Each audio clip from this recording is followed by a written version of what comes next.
For the second year in a row, an animal disease will affect shows at the DuBois County 4-H Fair. More on that, plus a busy summer will soon kick off in Jasper, and St. Ferdinand Parish is the subject of tonight's Inform. All of that and much more is up next here on the 18 WJTS News.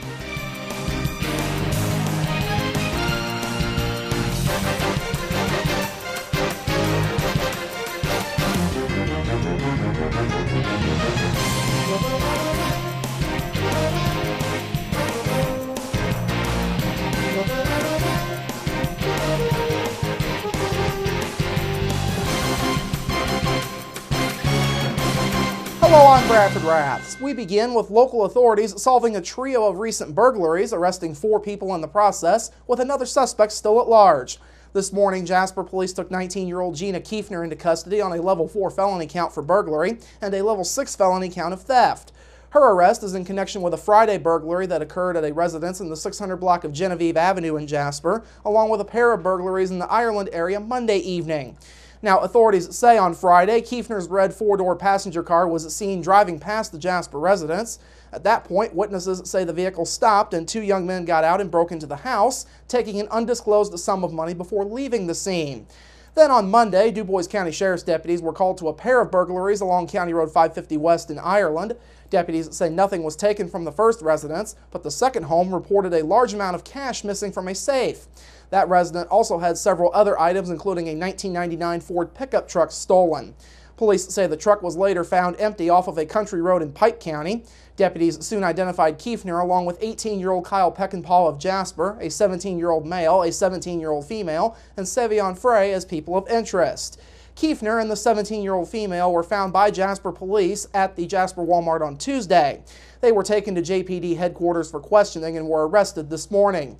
Now, sheriff's deputies say in all, 4 of the 5 suspects have been arrested on burglary and theft charges as of news time. Frey is the only one who is still at large. Pike County Sheriff's deputies and Indiana State Police have been assisting with this ongoing investigation. Now, Jasper police say some of the stolen money from the Genevieve Avenue residence has been recovered. However, JPD says several of the other items have not been found. If you have had something stolen out of your car anytime between May 9th and today and it has not been reported, you should call Jasper police at 812-482-2255 and ask to speak with Detective Sergeant Rick Chambers. DuBois County has retaken the lead as the county with Indiana's lowest unemployment rate and has now dropped below the 3% mark. Local numbers released this morning by the Indiana Department of Workforce Development show DuBois County's unemployment rate dropped by a staggering 1.2% in the month of April. DuBois County's unemployment rate is now 2.9%, 0.2% lower than second place Hamilton County.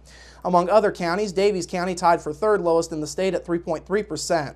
Martin, Pike, Spencer, and Warwick counties all tied at 3.7% unemployment. Perry County came in at 4.2%. Crawford and Orange counties still have unemployment rates over 5% as of April's report. Crawford County came in at 5.7%, while Orange County reported 5.9% unemployment. Indiana's highest unemployment rate was in Vermilion County once again, this time at 6.9%. As a whole, Indiana's unemployment rate dropped to 5.4% for April, down 0.4 from March's numbers.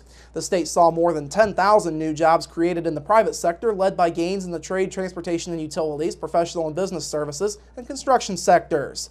The Hoosier State has added more than 281,000 jobs since July of 2009, which was the low point for employment in Indiana. The DWD says Indiana is now just 7,800 private sector jobs short of the all-time employment peak that was reached back in March of 2000. Jasper water customers should be prepared in the event of a potential water shortage next week. The Jasper Water Department says due to connection of the newly mandated ultraviolet water purification system, water production will only be at half of its normal capacity between next Tuesday, June 2nd and next Friday, June 5th. Water Department officials say the half capacity is normally adequate for this time of year, thus it's unlikely that anyone will have a water shortage. However, Water Department personnel will be constantly monitoring the status of the water system next week. Now, the Jasper Water Department does want to reassure the public that any water that is produced will be safe to drink and discoloration is not likely. If there is discoloration, customers should run their cold water taps for a few minutes to clear it out. For more information or questions, you can call 482-5252. This year's local county and 4-H fairs will not include poultry shows after a statewide ban issued yesterday. In a news release, Purdue Extension of DuBois County says the Indiana State Board of Health has banned all bird movements to events in the state after an outbreak of the H5 avian flu virus. The ban also includes flea markets, swap meets, and sale barns, but does not apply to private sales between individuals. The ban is likely to remain in place through the end of the year. Locally, as mentioned, the DuBois County 4-H Fair has canceled all of the scheduled poultry shows this year. Fair officials say the fears of bringing together birds from local backyard flocks could pose a threat to all local flocks and the larger county poultry industry if the disease were to appear at the fair. Any local youth enrolled in the 4-H poultry and related programs will have other options for completing their projects this year. The DuBois County 4-H Council is continuing to come up with alternative projects. Now, as mentioned at the top of the broadcast, this is the second ban in as many years to affect events at the DuBois County 4-H Fair. Last year, the spread of the porcine epidemic diarrhea, or PEDV virus, forced the DuBois County 4-H Council to cancel all swine shows at the fair and for the rest of 2014. A busy summer in Jasper will be kicking off next Saturday, June 6th. The day begins with the annual Chalk Walk event on the downtown Jasper Square. The 12th edition of the event runs from 8:30 a.m. to 4 p.m. on that day. The event will feature the arts market, food vendors, community services, and various musicians. For the arts market, there will be furniture makers, painters, potters, or blacksmiths, among other types of craftsmen. The Arts Commission says church, club, and local service organizations are participating as food vendors, and there will also be other community groups and volunteers on hand. Now, this is the first year that Chalk Walk has been moved off of its previous Mother's Day weekend appearance. Jasper Mayor Terry Seitz says the Chalk Walk promises to once again be a big event.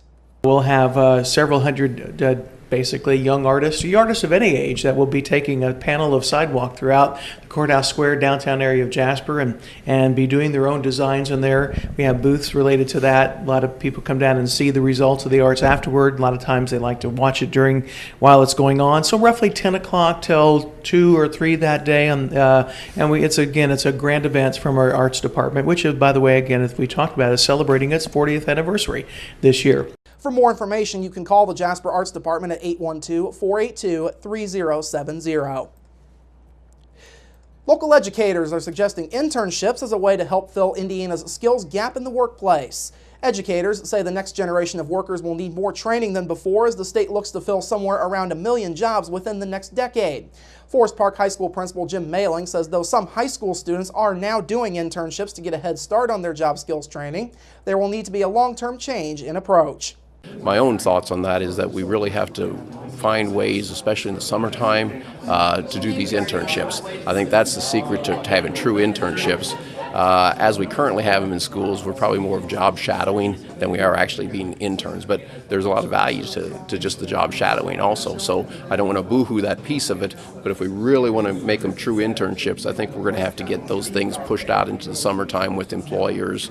Meanwhile, state colleges and universities encourage their students to do internships, but there are some challenges, especially for community college students. VUJC Dean Dr. Alan Johnson agrees that internships are important while acknowledging those challenges. Internships provide that critical piece of giving people access to actual job situations where they can apply the skills and knowledge that they have learned with us. One of the problems is many of our students already work. They're part-time students, they're already working, they're reluctant to give up a paid job for an internship if it's not a paid internship. Now, Indiana Department of Workforce Development Commissioner Steve Braun says internships will be a key part of the state's future focus on career and technical education. Once we have that information, everybody that's in the education and training communities, including ourselves where we train the unemployed, better be very focused on training the right skills that result in employment.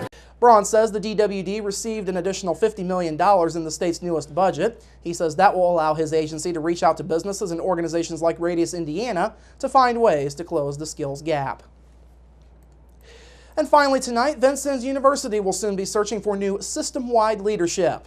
Yesterday, current VU President Dr. Richard Helton announced his plans to retire effective July 31st. Helton is the university's 21st president and has been in that role since 2004. He is credited with stabilizing the university and leading it to historic growth.